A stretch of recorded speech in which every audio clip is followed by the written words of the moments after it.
గోదావరి జిల్లా కడియం నర్సరీ వద్ద 3 రోజులుగా సంచరిస్తున్న చిరుత.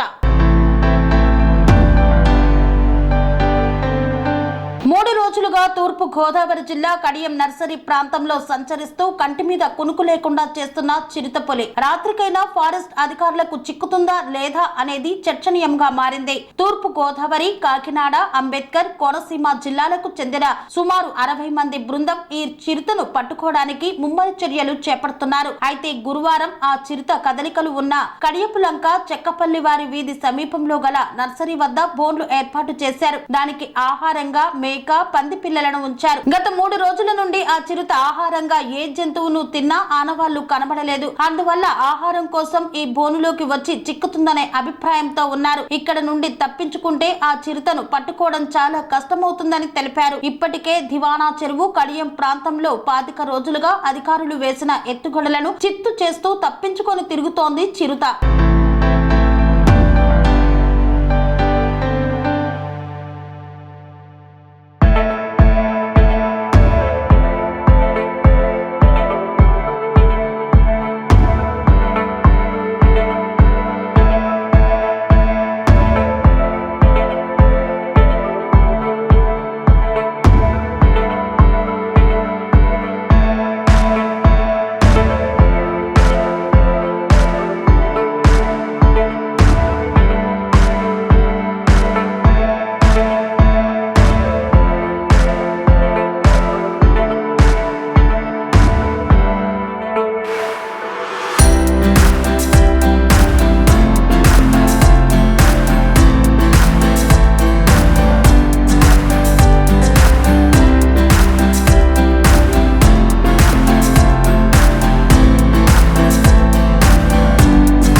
బోధానంద గోసేవ ఆశ్రమం, సైథాపూర్.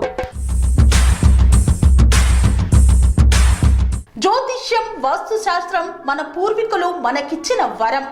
దుర్గాదేవి, కాలభైరవ ఉపాసనతో వాక్సిద్ధి పొందిన శ్రీ శ్రీ బోధానందగిరి స్వామివారు మీకు ఎలాంటి సమస్యలున్నా, వాటిలో ముఖ్యంగా ధన నష్టం, ఆరోగ్య నష్టం, భార్యాభర్తల మధ్య గొడవలు, ప్రేమించుకున్న వారు దూరం అవడం, ఎన్ని సంబంధాలు వచ్చినా పెళ్లి ముడి పడకపోవడం, రోడ్డు ప్రమాదాలు, అప్పుల బాధలు, వ్యవసాయంలో నష్టాలు, పెద్దల మాట పిల్లలు వినకపోవడం, ఆరోగ్య శాంతి, గృహశాంతి, మనశ్శాంతి లేకపోవడం, ఇలాంటి సమస్యలు ఉన్నట్లయితే ఒక్కసారి స్వామీజీని కలవండి.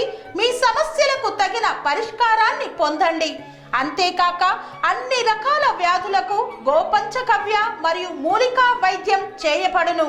నమ్మకంతో రండి, ఆయురారోగ్యాలతో వర్ధిల్లండి. మా అడ్రస్ స్వామి బోధానంద గోసేవ ఆశ్రమం, సైథాపూర్, వీరభద్రస్వామి గుడి దగ్గర, యాదగిరిగుట్ట. సంప్రదించవలసిన నెంబర్ 9849213754 మరియు 9618034138.